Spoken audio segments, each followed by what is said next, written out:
I'm just going to start off first, actually, with an apology. This presentation is kind of massive, and I'm probably not going to be able to get through the slides just because it is something that is so near and dear to my heart, because I've experienced many of these things that I'm going to be talking about in my own family. And so I just want to empower you guys with as much information as possible so you don't have to go through all the suffering that I went through for years because I didn't know the stuff that I know today. So I just apologize for that. So some of the slides I may rush through a little bit, but it's there for your reference. So this is just some of our team. We've added some new practitioners to our office. Dr. Fliedner, who's our pediatrician in our office, and he's also treating kids with autism. I think he's giving a lecture tomorrow as well. You should check him out. This is just my disclaimer. I'm not offering medical advice. This is all stuff that you need to discuss with your own practitioner, and that all of the treatments that I'll be discussing are off-label, except for risperidone and Abilify. And they're only used for the treatment of irritability. So this is just kind of the outline for what I'm going to be talking about. I'm just going to be defining autism and then talking about some of the things that are associated with sleep and aggression and anxiety in our kids, like CFD, cholesterol issues, gastrointestinal, seizures, PANDAS, anxiety, and sleep. So it is a lot of information. The take-home message from this talk today is that some of your kids' behaviors, doctors will tell you it's because they have autism. Well, I'm here to tell you sometimes it's because there's an underlying medical issue and your child is crying out to you for help. And I didn't know this in my own kids. So I try to help my patients discover this for their children. So autism is a disorder that's characterized by deficits in social communication, restrictive and repetitive patterns of behavior. This is all subjective things that you look at and you see on the child. There is no blood test for autism, so it's all just based on what behaviors you're seeing. So there is nothing about autism that tells you what things are contributing to the disorder. So autistic behaviors may have a medical cause. Things like seizures can cause kids to be hyperactive, aggressive, irritable. They can have things that look like stereotypical behaviors, could be seizures. Your child not responding when you call their name could be an absent seizure. They could have gastrointestinal problems that are causing them to be aggressive because they're in pain. So treatment of these medical problems may lead to behavioral improvements in some children. So how many kids out there are struggling with aggression and maladaptive behaviors? Want to raise a hand? Anyone here struggling? Okay. Well, according to research studies, 1 in 6 children with autism are on antipsychotic medications. That's pretty scary. And what's worse is 1 in 6 kids being on antipsychotic medications is the potential side effects of these medications. Things like Abilify can cause severe agitation, twitching, uncontrolled movements of the lips, face, and tongue, trouble swallowing, and some of these things can become permanent. It can cause the blood cell count to be low. It can cause them to have high blood sugar.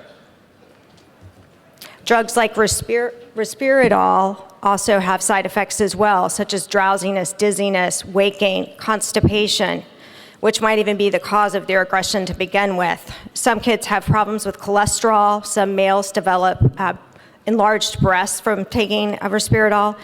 And then seizures, all different types of terrible side effects. And then tardive dyskinesia, which is unusual, uncontrolled movements, especially of the face, lips, mouth, tongue, arms, and legs. And in some cases, this can become permanent, even if you stop the medication.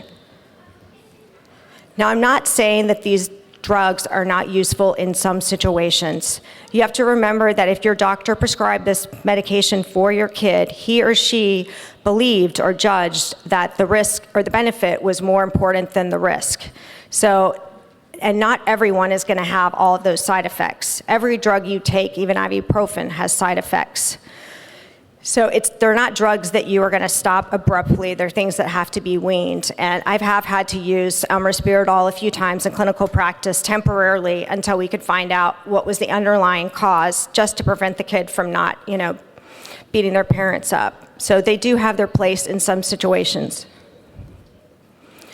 Another problem with the antipsychotic medications is a lot of times kids are drug refractory. So they're taking the medication like that's the end-all be-all of mainstream medicine, and they're still beating people up. So in this study, they found about 39% of the kids met drug-resistant or drug-refractory symptom criteria. And the things that were associated with that were being older than 12 or presence of intellectual disability. So why do so many of our kids with autism have aggression, irritability, and self-injurious behaviors? Is it because they're frustrated because they can't speak? Or is it something else? That's what I thought with my son. I did everything I could so that my son would have speech and be able to tell me what was going on. And when he became developed abrupt behaviors and where he was beating me up, I didn't understand. I was like, I gave you a voice. Why are you doing this to me? And I was so angry at my kid. And it was not his fault. It was a medical problem. It was actually several medical problems. And it took a number of years to identify what those issues were and treat them. And those are some of the things that I'm going to be talking about today. So these are some of the issues that my son had, and then also we see in our clinical practice of kids that have aggression, cerebral folate antibodies, low cholesterol, GI issues, PANS, PANDAS, and seizures. And as I was reviewing this talk today, sometimes we forget, even what we're learning in practice. And my younger son has been horrible the last since December. He's 15 years old, and he just argues with me all the time, and I was attributing it to being a teenager, and then as I was reading over this, I realized that his last lab showed his cholesterol was like 116, so no wonder he's being irritable. So maybe I need to cut him some slack and work on some of his underlying, he's already on a cholesterol supplementation, but I increased the dose, so I'm hoping it'll get better. Dr. Rossignol is going to talk about cerebral folate antibodies tomorrow in his talk. So cerebral folate deficiency syndrome is a neurodevelopmental disorder that's caused by folate receptor antibodies that interfere with the transport of folate across the blood-brain barrier. In his study with Dr. Fry, they found about 75% of the children were positive for folate receptor autoantibodies. And so in this case study, I don't know if you can see my mouse on the screen or not. Can you see the mouse? Yes, okay. So as you can see here, for the autoantibody titers, that's the square box, as those numbers go up, so do this 8-year-old's aggressive behaviors go up as well. And so as her antibodies went up, so did her aggression. And so in some kids, the treatment for it, which is leucovorin, which is an activated folate, some of those kids can get worse initially when you start it. And then some kids, actually, it's calming. It's interesting. Every kid is so different. This is a study in neurotypical children. Over 4,000 kids, neurotypical children, they found that a serum total cholesterol concentration of less than 145, those kids were almost threefold more likely to have been suspended or expelled from school than their peers. We see low cholesterol in clinical practice all the time. It's one of the screening tests that we do on every new patient as well as yearly. So cholesterol is an important part of the cell membrane. It's also a very important component of the brain. It's what protects your nerve connections in your brain and makes up your myelin sheath, which is the protective outer coating on the neurons. And it's also a precursor for the steroids, for your steroid hormones, so your testosterone and your estrogen, and also for bile acids. And impaired cholesterol biosynthesis has been associated in studies with autism and other behavioral disorders. So it's really important to look at. This is another study. In this study, 19 out of 100 subjects with autism had a total cholesterol of less than 100.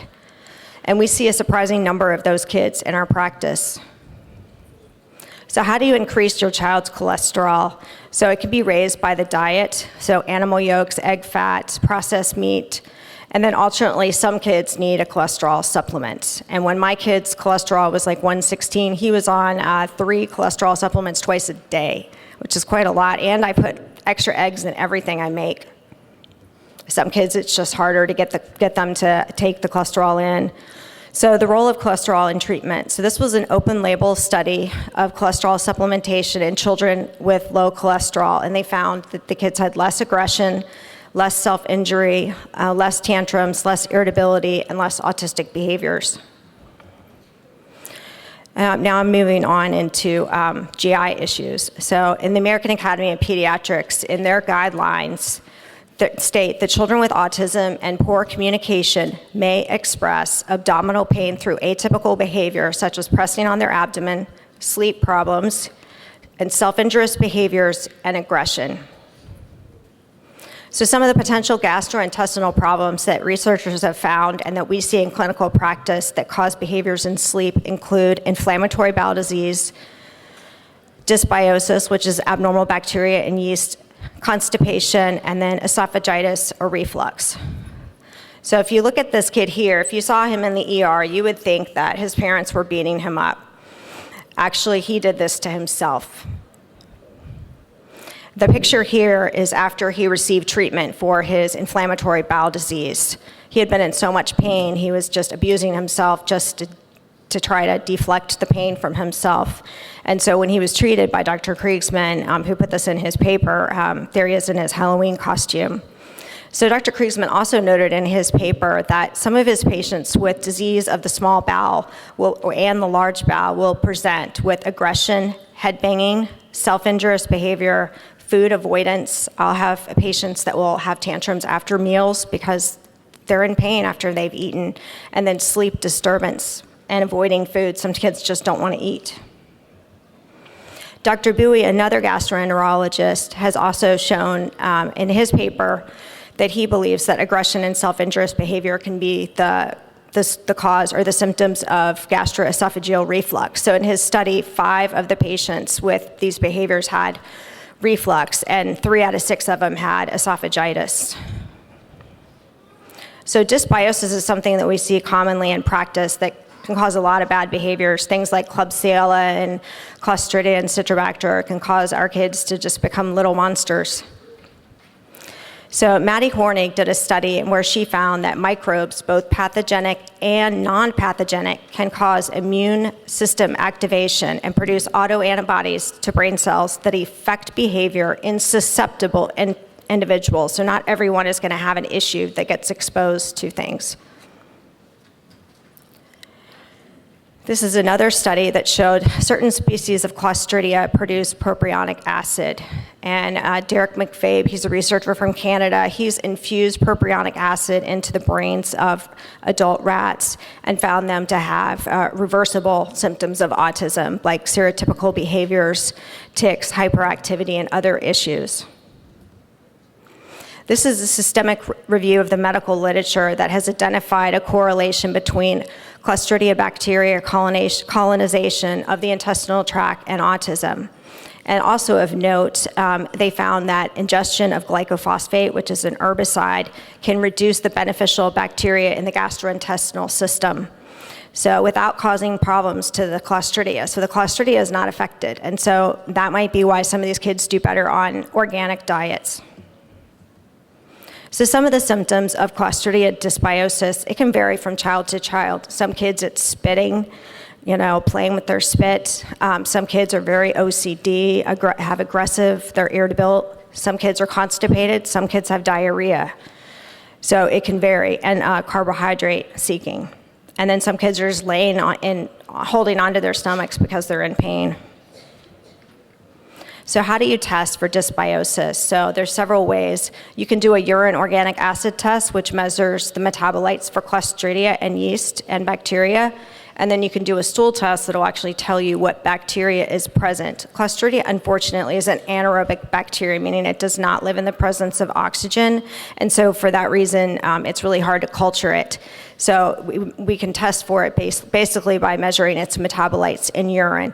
What's really important is if you do identify that your child has abnormal bacteria and yeast, that you track their symptoms. So you write down what the symptoms are while they're having this bacteria, and then what their symptoms change to afterwards. Because unfortunately, a lot of times these things come back.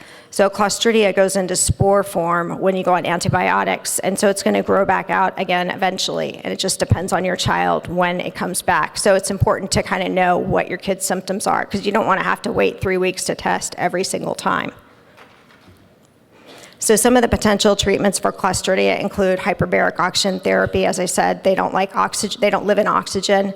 Then there are medications as well. And then also there's some over-the-counter things like probiotics. Saccharomyces boulardii can be helpful in some kids, but then some kids unfortunately don't tolerate it, like my kids. It makes them crazy.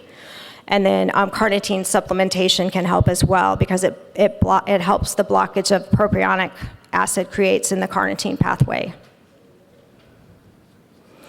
And the other thing I forgot to mention, usually when we treat Clostridia, we also treat yeast, because what happens is if you only treat the Clostridia, you kill off the Clostridia and then there's more food left for the yeast, and so the yeast overgrows. So we typically try and treat those together.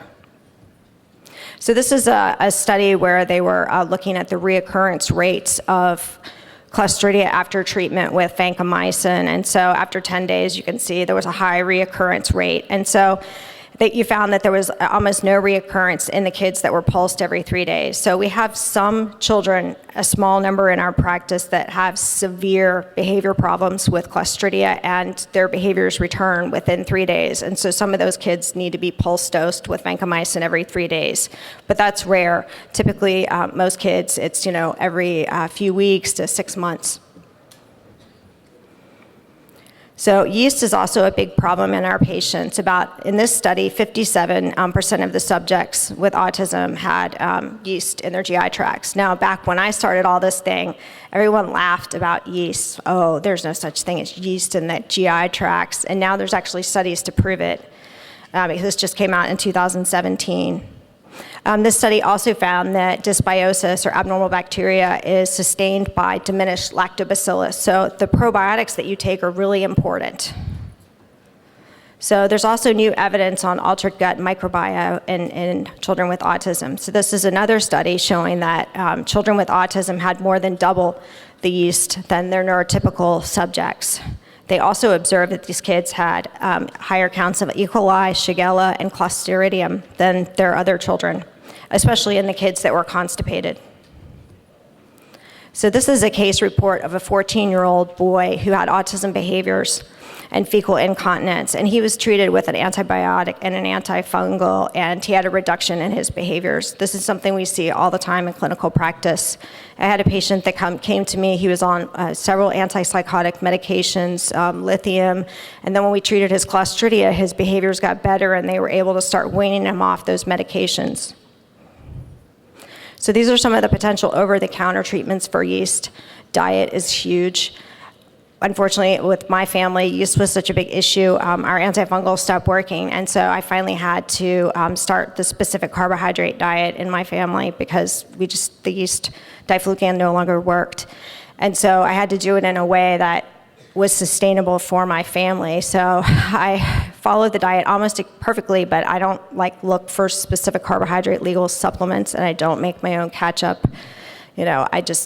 If things have less than 1% of sugar as a preservative, I don't not buy those things, because otherwise I'd go crazy. And so we've been on that diet for almost 8 years. And unfortunately, we made a bad choice this past December, and to save money, we decided to try and take a break from the diet to see how my kids did, and it was a disaster. So if you have teenagers that are doing really well on a diet, I don't recommend stopping it, because it's really hard to get them back. So my son just thinks I'm evil because I won't let him have his corn chips anymore and his sugar, and he's like, "You're too overprotective. All my friends eat this. Why can't I eat this?" And it's been a horrible battle, and I wish that I hadn't made that choice. And then these are some other prescription treatments for yeast. Amphotericin B and nystatin are great because they're not systemically absorbed. And then there's also the systemic antifungals. So it's really important to know your child's symptoms of yeast and Clostridia. Some kids need treatment every 6 months. Some kids, it's more frequent. High-dose probiotics can help increase the time between when the Clostridia and the yeast come back. Digestive enzymes can also help break down the food better, so there's less carbohydrates available for the bacteria and the yeast to grow on, and then as diet was important, and then keeping the bowels moving daily. So this is another thing, I don't know if you guys have heard of this, it's called small intestinal bacterial overgrowth that I've been seeing more frequently in my patients in my practice. In this study, they found 31% of children with autism have this compared to 9% of neurotypical children, and it was associated with more severe autism symptoms. So how do you test for this? The gold standard is through a biopsy during a scope, but you can also do a breath test, which I know all of you are like, how could I do this in my kid with autism? I had a patient whose child is 4, and they did it like 6 times, and they were actually able to get the test done on their kid, which is pretty amazing. I don't know that would be the case for every kid, because not all kids with autism can blow.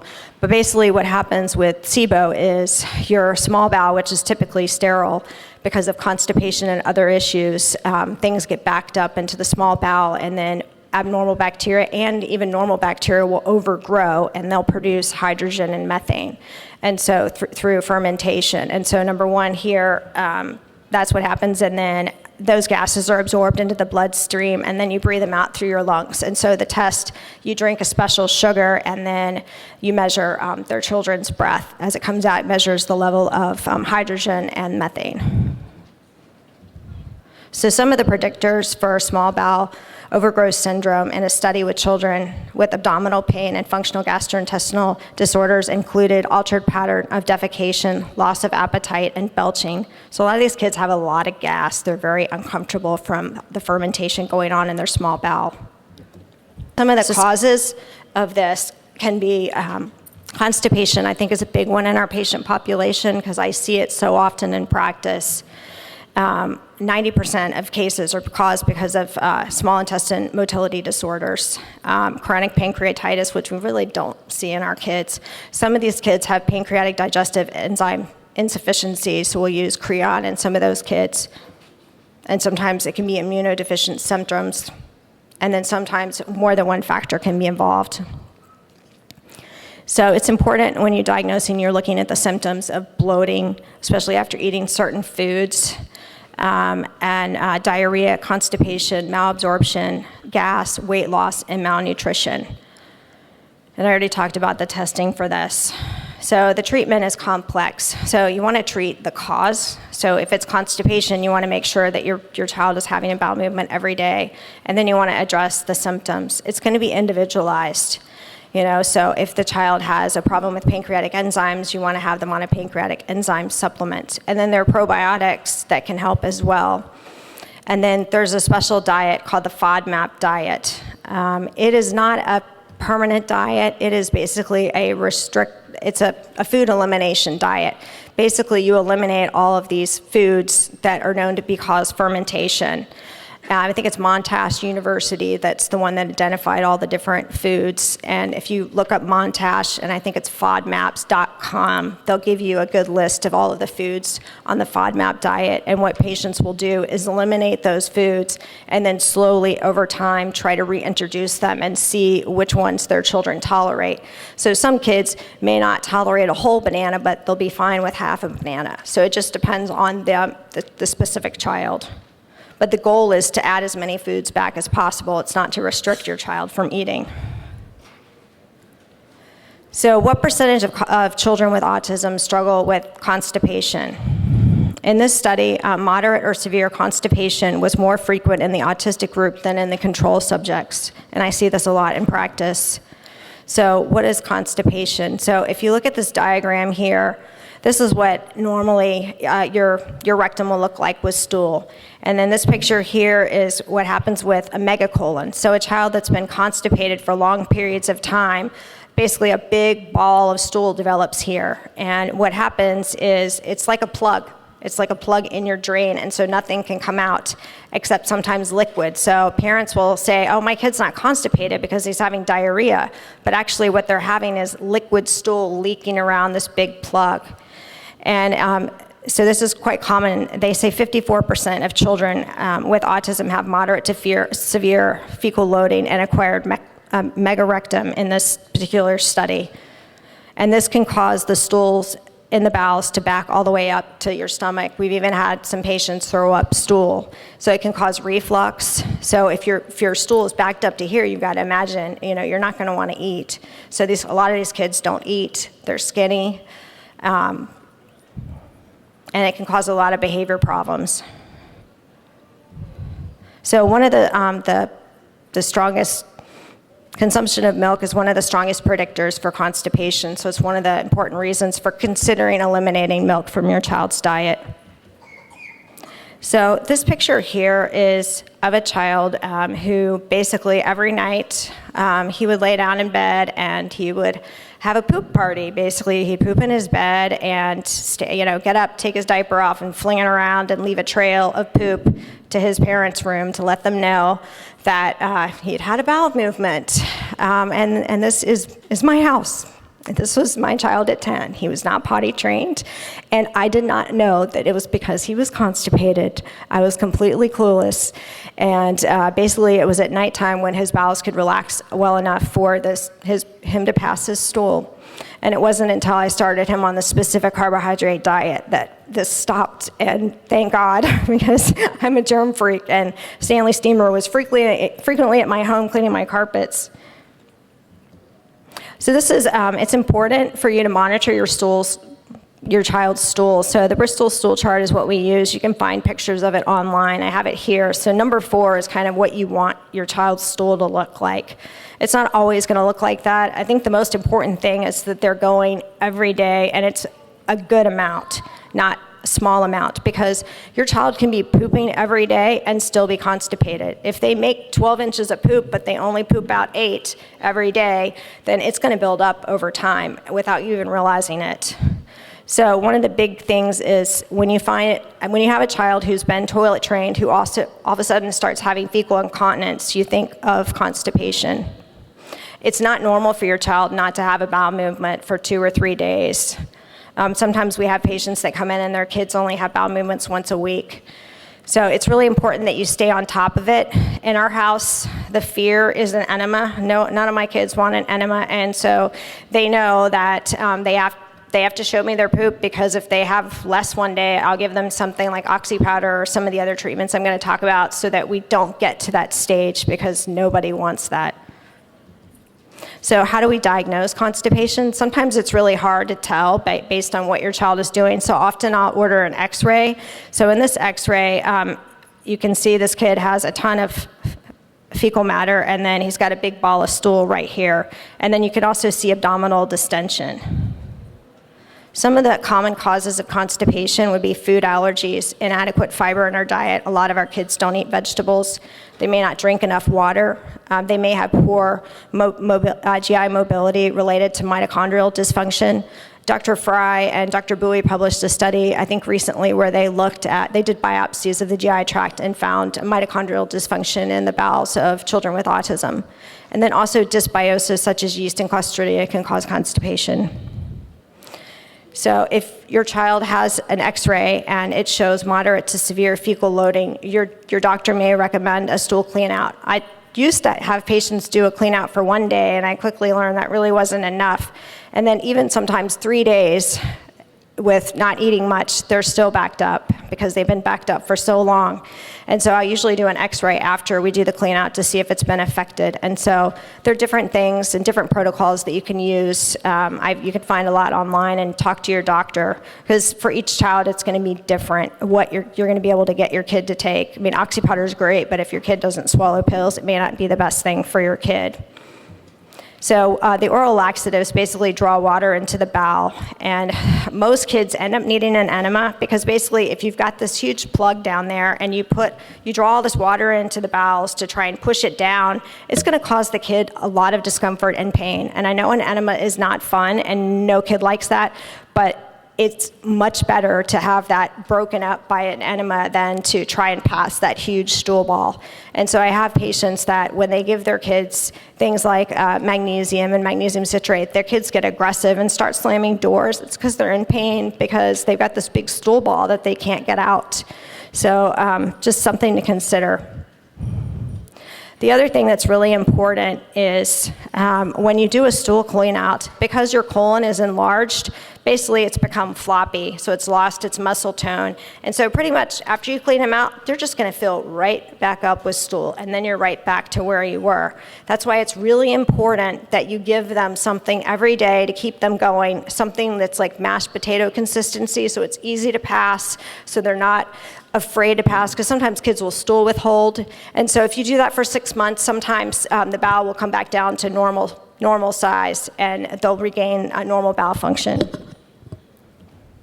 So some of the potential treatments for constipation: oxy powder, aloe vera juice, milk of magnesia, carnitine, which helps with the mitochondrial function in the bowel, vitamin C, and some kids need enemas. And sometimes kids need several of these together, depending upon the level of constipation that they have.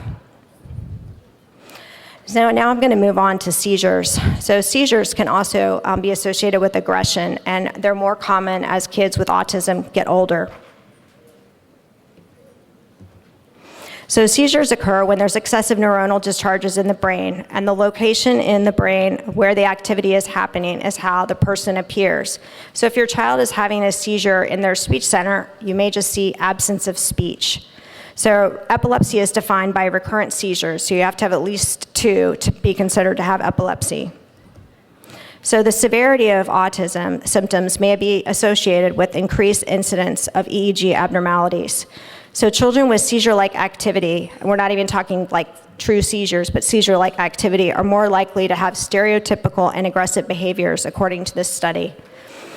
Another article: children with autism and epilepsy are more irritable and hyperactive. This is another study. Children with benign, so it's benign, so a lot of times it's not even treated, Rolandic epilepsy reportedly have shorter, more angry tantrums from which they recover more quickly, versus children with complex partial seizures have longer, sadder tantrums, often followed by bad moods. High voltage theta or interictal epileptiform discharges correlated with negative emotional reactions. So EEG abnormalities on the left side correlate with greater social fear, and on the right side, abnormalities correlate with greater anger. So it's something to consider. I know EEGs can be a scary thing. A lot of parents are like, how am I going to get my child to do this? There are a lot of you'd be surprised how many patients are able to do it. The first hour or so is the most difficult when you first put everything on. But there's a company here that's been very helpful in doing it in our patients. And the way they wrap the heads and talk to the patients, it's amazing how they're able to do it. And they even have a special hat that they can put on.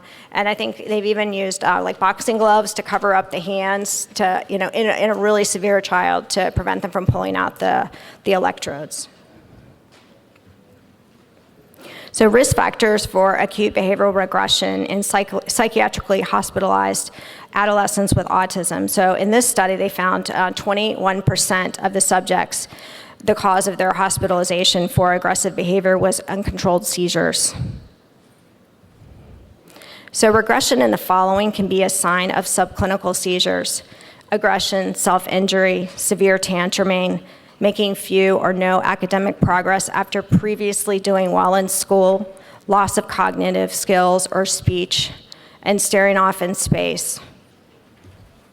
So the seizure symptoms can be different based on where the seizure is occurring in the brain. Sometimes the subclinical seizures are silent. You don't see anything. You can have staring spells, which are generalized seizures, where the kid just kind of stares off, and you do this, and they kind of, it may only be 5 or 10 seconds. So like with my kid, he was having like 3 or 4 second ones 5 times an hour. I had no idea. Had I not done a 36-hour EEG, I would have never known. And when we treated him with the seizure med, we got improvements in his speech. And the other good thing about seizure meds is they're mood stabilizers, so they also help with some of the behavioral issues as well. So other things, some kids that are holding their hands over their ears, you think it's because it sounds or some sound that they hear in the room, but it could be a seizure. It can be lip smacking, it can be strange noises. Some of the self-stimulatory behaviors that these kids have could actually be seizures, but you wouldn't know it unless you did an EEG. So some of the pitfalls of EEGs, typically doctors will order a 45-minute test, which really doesn't tell you much because it's too short of a time period. We've had patients in our practice that have grand mal seizures that have never had an abnormal EEG. So it just depends on the frequency and if you capture it during the time. So we typically recommend at least a 24-hour EEG because a lot of times kids are having seizures at night, so you really want to capture sleep. It's really important. And even 72-hour EEGs can miss seizure activity. So in some patients that we suspect may have seizures, but they've had clean EEGs, sometimes we'll do what's called a SPECT scan. So it's a nuclear image test where it measures blood flow to the brain. And so we found a seizure focus in my son here in his frontal lobe. When he was 2, he started having these strange episodes of rolling his eyes back in his head. And we got an appointment with a neurologist, but it was like 6 months down the road, and we ended up moving and before we even saw the neurologist. And so we were able to get a SPECT scan done and then start him on Lamictal, which helped that behavior to stop. So Dr. Rossignol and Dr. Fry published this study where they did a meta-analysis looking at traditional and novel treatments for seizures. So some of the things that they found were most helpful in children with autism included valproic, lamotrigine, and trileptal. And then some of the alternative treatments were immune modulation, ketogenic diet, the modified Atkins diet, neurofeedback, carnitine supplementation, NAC multivitamins, folinic acid. So treating cerebral folate deficiency has been shown in studies to help with seizures. So like my kids had abnormal EEGs.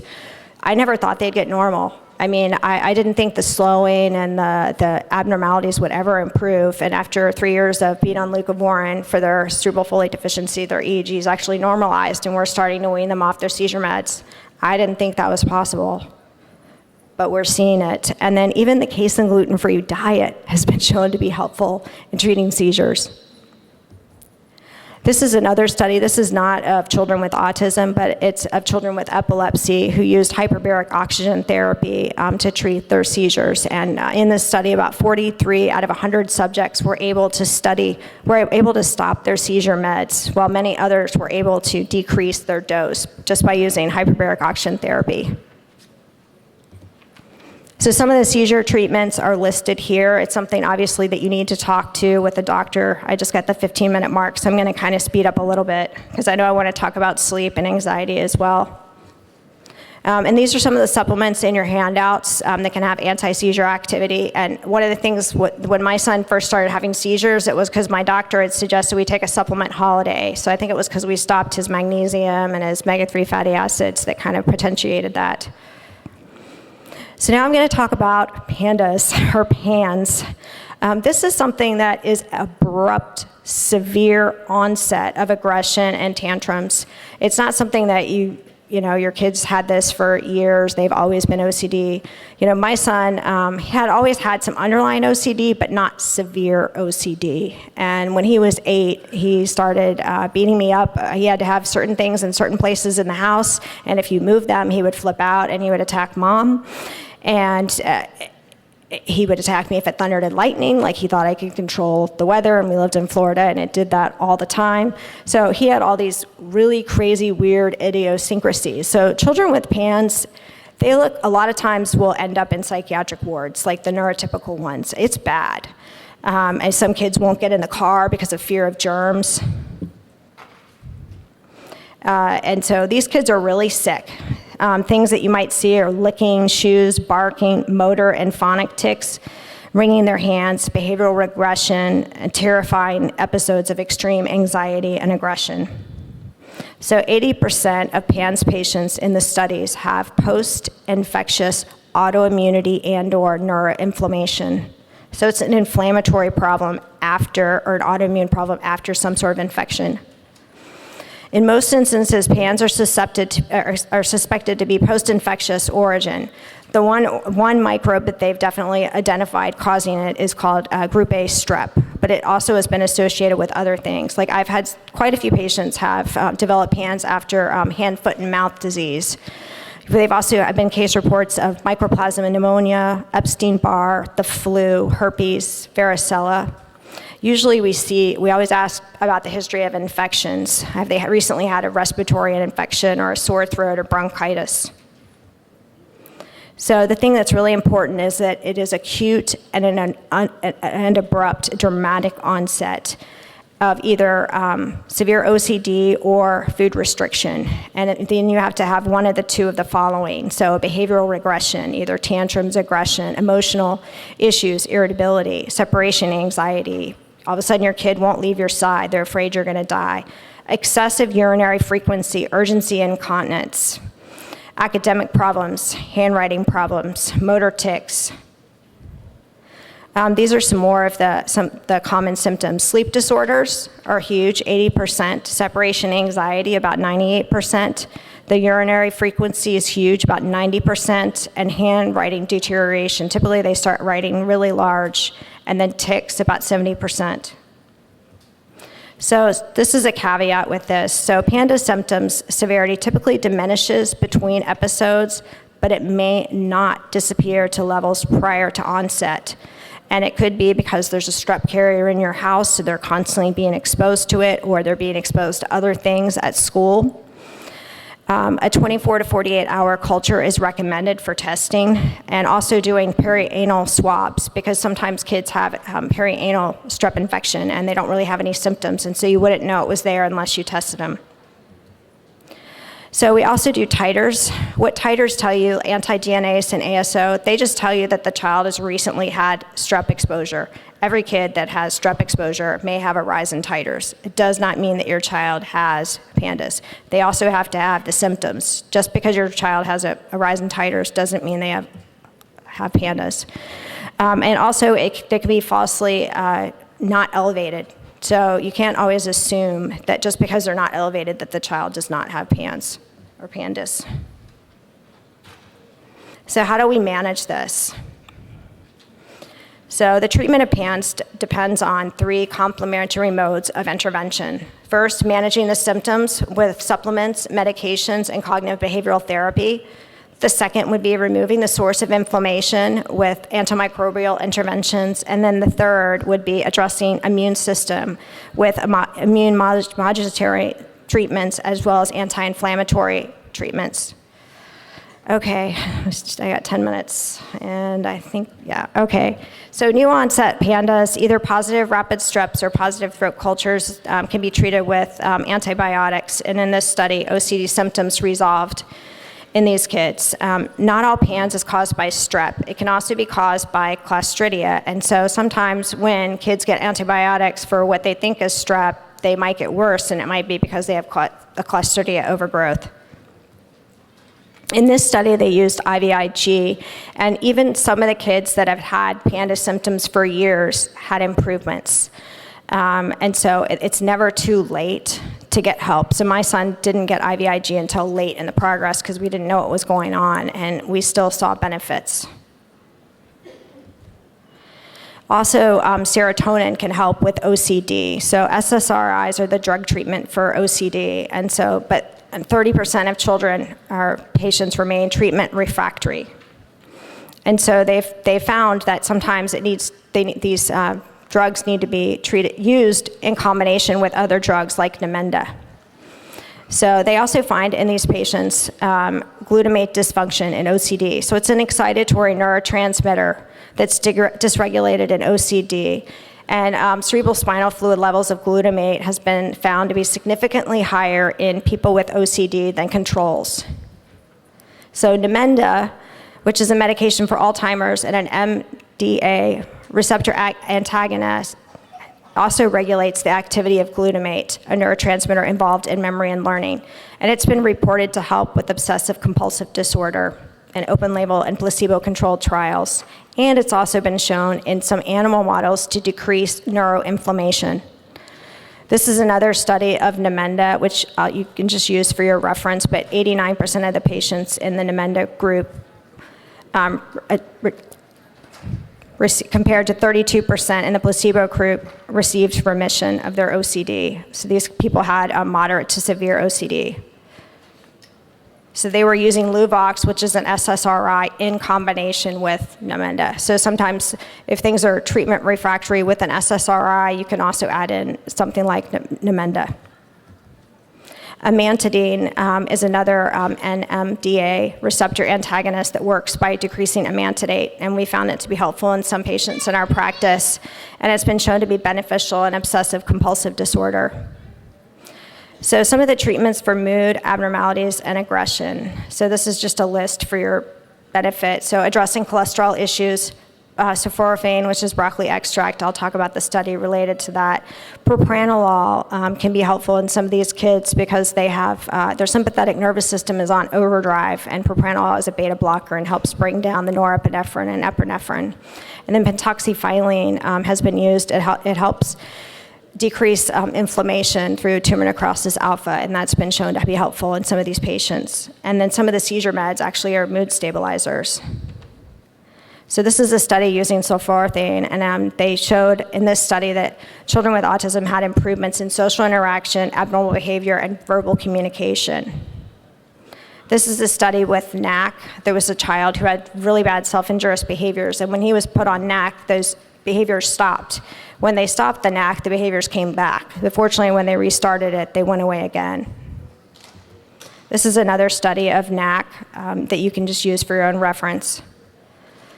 And then this is a study of extended release guanefacine. This is Intuniv. This is something that helped take the edge off of my son's PANDAS. It was one of the first things that we tried that was helpful, actually. It just took the edge off. And so this study was 8 weeks of children, and oppositional behavior was declined by 44%. Repetitive behavior showed significantly greater decline in the guanfacine group. So the brand name is Intuniv. And so basically it also works on the blood pressure as well. And so the way it works is by decreasing norepinephrine and epinephrine. So this is a study of pentoxifylline that I mentioned earlier. In this study, pentoxifylline, which has anti-inflammatory effect and also increases blood flow, helped children's irritability, stereotypical behaviors, hyperactivity, non-compliance, and inappropriate speech. This is another study of Namenda helping with irritability, stereotypical behavior, and hyperactivity. And this is a study of propranolol. We use this a lot in our practice. It's a beta blocker that helps with norepinephrine and epinephrine. 5 minutes, okay. Anxiety and mood disorders. Are they just part of the problem, or is there a contributing issue, such as low serotonin levels? So in this study, about 39% of children with autism have a comorbid anxiety disorder. And so it can be difficult to assess in our kids because they often can't tell us, so sometimes it's their self-stimulatory behaviors that are their coping mechanisms. So some of the supplements for that are listed here. And then here's a study looking at Namenda, which has been helpful to help with that. And this is another study of using Buspar, because serotonin is a neurotransmitter that helps regulate mood. And so Bustar can be helpful in some patients. And then also intranasal oxytocin has been shown in studies to help with anxiety, autism, repetitive behaviors, psychotic symptoms, and general psychopathy. And then Zoloft or sertraline has also been shown to help with anxiety in some of my patients. It's not for everybody, but sometimes it can be helpful. In this study, it showed benefit in 8 of 9 patients. Sleep problems are frequently reported in parents of kids with autism. I know it was a big problem in our house for a number of years. So some of the potential things that cause sleep issues, iron deficiency is huge. We always test our patients for it because it affects attention, and it also can cause restless leg syndrome at night. Omega-3 fatty acid deficiency, melatonin deficiency, poor tryptophan. Sometimes it's gastrointestinal, and then seizures are another thing that wake kids up at night. So if your kid starts waking up at night and they're in that age where seizures are more common, you may want to think about talking to your doctor about an EEG. So this is just a study of melatonin. It's been very well studied in kids with autism and helping with sleep. And so in this study, the kids don't have as much melatonin here as the parents and the controls.